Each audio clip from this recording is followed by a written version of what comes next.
it's Carrie Connick from brandscapeatelier.com, and here I come at you with yet another weekly killer concept. All right, last week we handled the concept of authenticity, which is really a pillar or a tenet of brand identity. And this week we're going to talk about brand experience. Okay, and in my model, you know, we go from identity to expression to experience. And so what I'd like to talk about is sort of jumping into, you have your brand defined, you have your vivid voice and your resonant tone that people really, really connect with. You're making money, and now you're in the experiential mode of the brand, which is really where everything starts to really take off. Okay, so that area I'd like to talk about is the concept of ubiquity. When you start to appear everywhere, some people call it being omnipresent. You know, it's like you're everywhere. How did you get here? How'd you get there? I see you in Facebook. I see you in all the networking events. I see you in articles, and I see you, you know, blogging for different organizations. That's what ubiquity and being ubiquitous means. It means when someone starts to see you repetitively, and that every touch point, every impression of you starts to stack up and kind of create some density. Using my baklava metaphor, each phyllo layer is a thin, thin layer of dough, but when you put it together and you actually start stacking it up, you actually have something of mass. You have something to say, wow, you know, this is someone I should pay attention to. Okay, so how do you generate ubiquity? How do you generate positive and resonant ubiquity?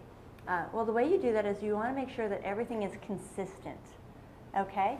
So getting clear on your brand identity and then getting your brand expression assets built. Your visual identity, your videos, your website, your shopping, e-commerce experience, your retail store, all the components of expressing the brand and what the brand stands for. You develop in the expression layer. And then in the experiential layer, all of that starts to do the tango together. You know, all these things start to interact and weave. And that's where the consistency really plays out. Because if they bounce between assets or bounce between experiences, and they get an old logo, this happens a lot, where people like forgot to change their logo. Oh, well, we used to be called this, but now we're called this. That erodes ubiquity and positive ubiquity. That erodes brand value and trust in the hearts and minds of your target audience. So make sure when you're everywhere, and that if you do a change, a brand change, a rename or modification, even a circle R, as little as adding a registration mark or a TM, when they're incongruent, when they're inconsistent, there creates an incongruence in terms of the messages that they're sending or the vibration, the sonar that I've talked about. So I'm getting off point, but yeah. So ubiquity. You want ubiquity, but you want to make sure that you're consistent. So you have to have everything ready for when you start to really hit the street and hit the big time. Okay? All right.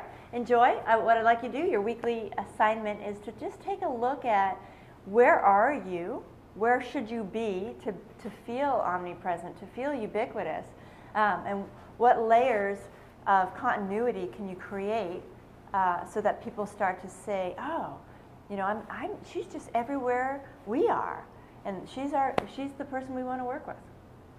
All right, have a great week. I'll talk to you soon.